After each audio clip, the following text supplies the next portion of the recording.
Bismillahirrahmanirrahim. Insya Allah ini titik penutupnya. Ya.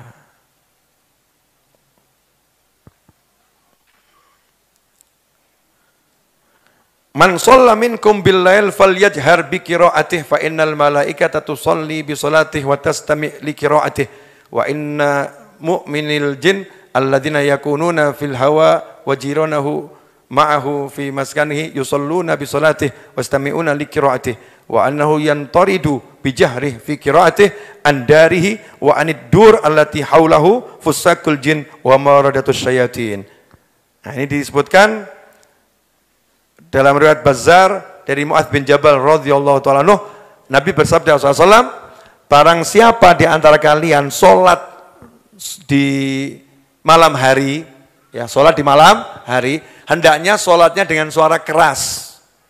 Baik itu sholat di rumah atau di masjid, sendiri maupun berjamaah.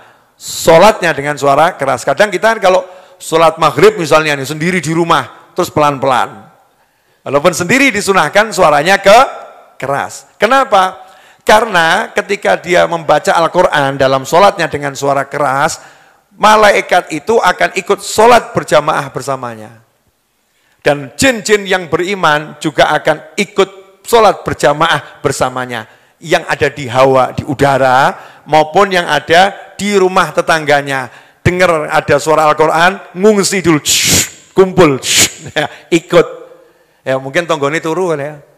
Nah, tetangga tidur nih kok ada yang tahajud, ada apa ya? Kumpul semua tuh. Malaikatnya kumpul di situ buat soft, ya buat soft.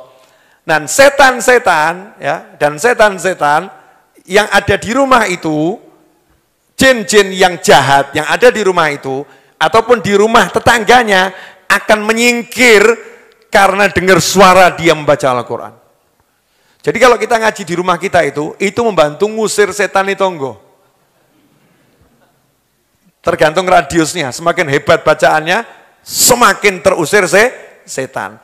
Karena itulah ikhwani rahimakumullah, keberadaan seorang mukmin di suatu wilayah, kalau betul-betul dia menjalankan syariatnya Nabi Muhammad SAW, maka dia akan bawa kedamaian untuk rumahnya, rumah tetangganya, lingkungannya. Semakin hebat orangnya, maka akan semakin besar kedamaian yang dibawa untuk wilayahnya.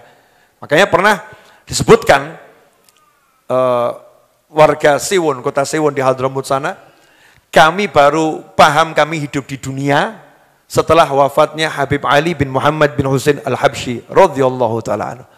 Habib Ali Habsyi ini punya kakak Habib Husain. Habib Husain ini gurunya Mbah Hasyim Asy'ari. Habib Ali pengarang Maulid Simtud-Duror. Beliau wafat di kota Siwon di Hadramut sana, Yaman. Nah, warga Siwon itu mengatakan kami baru sadar kalau selama ini kami hidup di dunia setelah wafatnya Habib Ali Habsyi. Kenapa? Karena semasa hidupnya Habib Ali Habsyi itu kota Siwon seperti di surga. Kalau ada yang misalnya kok hatinya nggak enak sama temennya, itu cepat ingat. Ada ujian-ujian enteng, nggak terasa ujian. Jadi setelah Habib Ali meninggal, kena ujian tuh baru terasa kok ada ujian gitu. Kenapa? Yang mikul sudah pergi. Yang menghalau setan-setan yang bawa sumpek sudah pergi. Nah makanya kadang-kadang kita ini tinggal di satu rumah gitu ya, kok rakroso sumpek ya, kok nggak pernah merasakan sumpek, jangan pede kamu.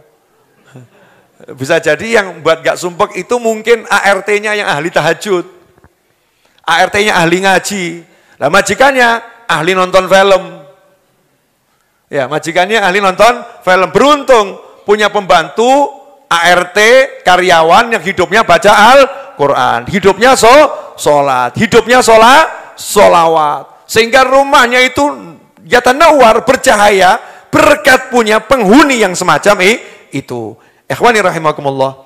Karena itulah mari jadikan rumah kita rumah, bukan bangunan yang berbentuk rumah. Jadikan rumah kita itu bercahaya dengan cahaya Al-Quran, cahaya zikir, cahaya ilmu, cahaya istighfar, sholawat, tasbih, tahmid, takbir, dan berbagai lantunan zikir lainnya. Sehingga yang ngerumpi di rumah kita malaikat, bukan setan yang ngerumpi di rumah kita. Yang kumpul di rumah kita malaikat, bukan setan yang kumpul di rumah kita. Kalau sudah malaikat kumpul, otomatis as-sakinah itu dapat ketenangan. Kalau udah tenang, nyaman. Kalau udah nyaman, kebaikan akan datang. Kalau kebaikan udah datang, maka baiti jannati, rumahku adalah